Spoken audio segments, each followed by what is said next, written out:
Good evening everybody. सबसे पहले तो मैं बहुत ज़्यादा नहीं कहूँगी क्योंकि सर ने काफ़ी कुछ बताया, और आपने एक चीज़ भी मैंने नोटिस की कि जब जगह कहीं पर भी होस्ट कोई इनवाइट करता है तो गेस्ट हमेशा उनकी फेवर में ही बोलते हैं, बट यहाँ पर ऐसा नहीं है। ये जो सब बोल रहे हैं, आपने देखा किसी के हाथ में पेन पेपर नहीं है। जब आप सोच कर या किसी को खुश करने के लिए बोलते हैं तो आपको अपनी स्पीच को पहले प्रिपेयर करना पड़ता है। कहीं नहीं कोई एक छोटा सा नोट या एक पेन पेपर आप लेकर आते हैं जिसको आप सोच के बोलते हैं कि आज होस्ट है मिस्टर जितेंद्र और मुझे इनवाइट कर रहे हैं, तो मुझे नेचुरली उनके सामने तो उनकी फेवर, ऐसा कुछ नहीं है। आपने देखा उन्होंने, सर ने कितनी देर बोला, और जो भी पेरेंट्स यहाँ पर आकर बोल रहे हैं वो दैट इज़ रियलिटी, ये उनकी खुद की बीती हुई है। और मैं एक प्रिंसिपल हूँ, मेरी कोशिश रहती है कि मैं हर स्टूडेंट के साथ 1-to-1 इंटरेक्शन करूँ,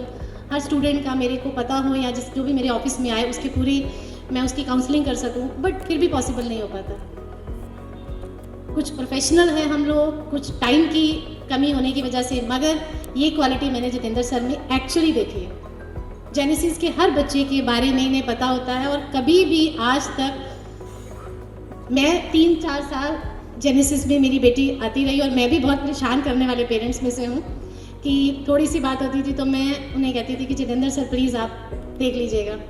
और जितेंद्र सर ने मतलब सीरियसली उसको इस तरह से संभाला। और हर वक्त मतलब एक वर्डिंग थी, अभी सर ने भी बोला कि मेरे पास वो एक बार आई और कहते हैं कि नीचे ऑफिस में हमें बहुत सारी फोटोकॉपीज़ और आ रहे हैं, इस तरह से टेस्ट सीरीज़ है, मुझे सभी करनी है। तो she went to Jitendra sir, और जितेंद्र सर की एक स्टेटमेंट थी जो ऊपर फोटो स्टेट पे जो पर्सन बैठते थे उनके पास लेकर गए और बोले कि ये लड़की को आज अच्छे से देख लो। और कुछ उसके साथ बच्चे थे, ये नहीं कि किसी के साथ कोई पार्शियलिटी थी, ये जब भी आपके पास आते हैं जितनी भी फोटोकॉपीज मांगते हैं आपने मना नहीं करना। और शायद दुनिया जहान की फोटोकॉपीज उसने जेनेसिस में की होंगी, और कभी सर ने ऐसा कभी नहीं, she is very sensitive, still she is very sensitive,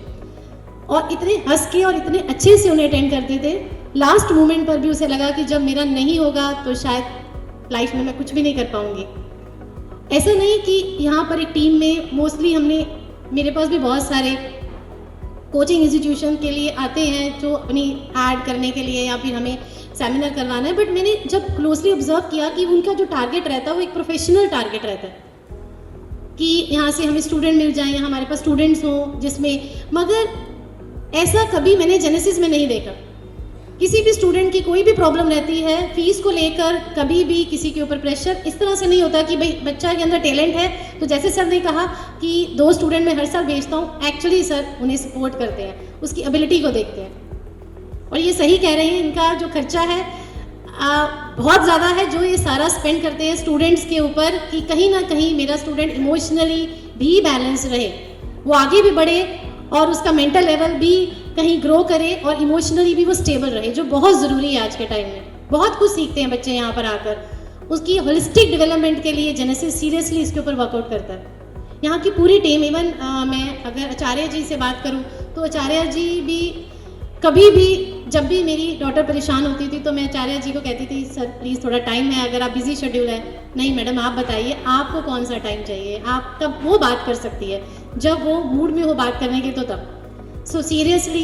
I'm really thankful to Acharya ji, I'm really thankful to Jitendra sir, I'm really thankful to the whole team of Genesis. Madam Manpreet भी in fact कहीं भी मुझे मिल जाती है तो छोटे छोटे tips, अभी भी उसे 2 साल यहाँ से गए हुए हो गए हैं, बट अभी भी वो मुझे बहुत छोटे छोटे से अच्छे टिप्स देते हैं कि मैडम इस चीज़ का ध्यान रखना, really helpful. Thank you so much sir.